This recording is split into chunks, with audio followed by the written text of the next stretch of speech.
देखिए ऐसा है कि मुंगेरी लाल के हसीन सपने हैं भारतीय जनता पार्टी के, और क्या करें वो विकास नहीं कर पा रहे हैं। अगर भारतीय जनता पार्टी के नेताओं की हम लोग सूची दे के आए, इनके मुकदमा दर्ज नहीं हुआ तो आने वाले समय में समाजवादी पार्टी यहीं घेरने का काम करेगी, धरने बैठने का काम करेगी।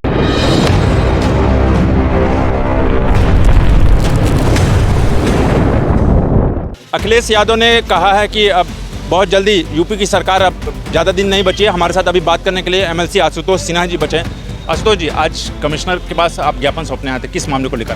देखिए, जिस तरह से भारतीय जनता पार्टी के जो नेता हैं वो हमारे नेता आदरणीय अखिलेश यादव जी के खिलाफ अभद्र टिप्पणी कर रहे हैं। अभद्र टिप्पणी करने के बाद उनके और मुकदमा नहीं दर्ज हो रहा, और वहीं समाजवादी पार्टी या कोई असामान्य व्यक्ति अगर किसी नेता को गलत कहने का काम करता है तो उससे तुरंत मुकदमा दर्ज हो जाता है। तो आज यही बताने बनारस की पुलिस को आए थे कि इस तरह से अगर वो कार्रवाई करेंगी, और अगर भारतीय जनता पार्टी के नेताओं की हम लोग सूची दे के आए, अगर इनके मुकदमा दर्ज नहीं हुआ तो आने वाले समय में समाजवादी पार्टी यहीं घेरने का काम करेगी, धरने बैठने का काम करेगी।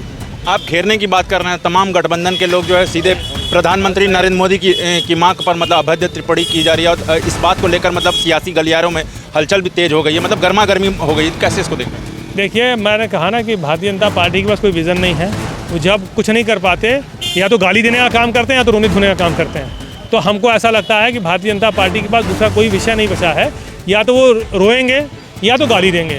वो गाली देते हैं तो उनका मुकदमा नहीं दर्ज होता, और उसके बाद रोने का भी काम करते हैं। तो इसलिए हम आज, उनकी सरकार देश में है, प्रदेश में है, और कोई अगर इस तरह की घटना घटेगी तो उनको कार्रवाई करनी चाहिए। हम नहीं कहते, हम कहीं किसी के भी माँ को कोई सब बोलेगा हम उसके पक्ष में नहीं है। सबकी माँ बेटी, माँ बहन, हमारी भी माँ बहन है, हम किसी के उसमें नहीं है। लेकिन ये कहना चाहते हैं कि लेकिन ये भारतीय जनता पार्टी को भी मानना पड़ेगा कि सबकी माँ माँ है और सबकी बहन बहन है। अगर उनकी माँ को अब माँ समझेंगे और दूसरे की माँ को कुछ और समझ लेंगे तो बात ठीक नहीं है। इसलिए कहना चाहते हैं कि भारतीय जनता पार्टी के जो लोग हैं, ऐसे जो गंदे लोग, घृणित मानसिकता के लोग हैं, उनको मुकदमा दर्ज होना चाहिए।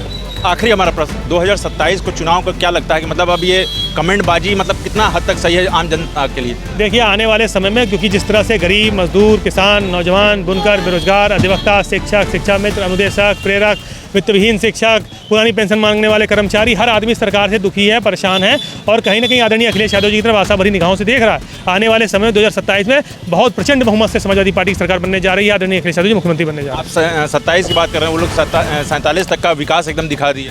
देखिए, ऐसा है कि मुंगेरी लाल के हसीन सपने हैं भारतीय जनता पार्टी के, और क्या करें वो विकास नहीं कर पा रहे हैं। तो कुछ ना कुछ इस तरह का प्रोपेगेंडा करने का काम भारतीय जनता पार्टी करती है। मुंगेरी लाल के हसीन सपने भारतीय जनता पार्टी। आपका हमसे बात करने के लिए बहुत बहुत धन्यवाद। तो ये थे एमएलसी समाजवादी पार्टी से आशुतोष सिन्हा जी, जो जिन्होंने बताया कि अब बीजेपी के लोग जो है मुंगेरी लाल के हसीन सपने देख रहे हैं। तो देखते रहिए उत्तम सवेरा न्यूज़। मैं हूं अशोक पांडे, धन्यवाद।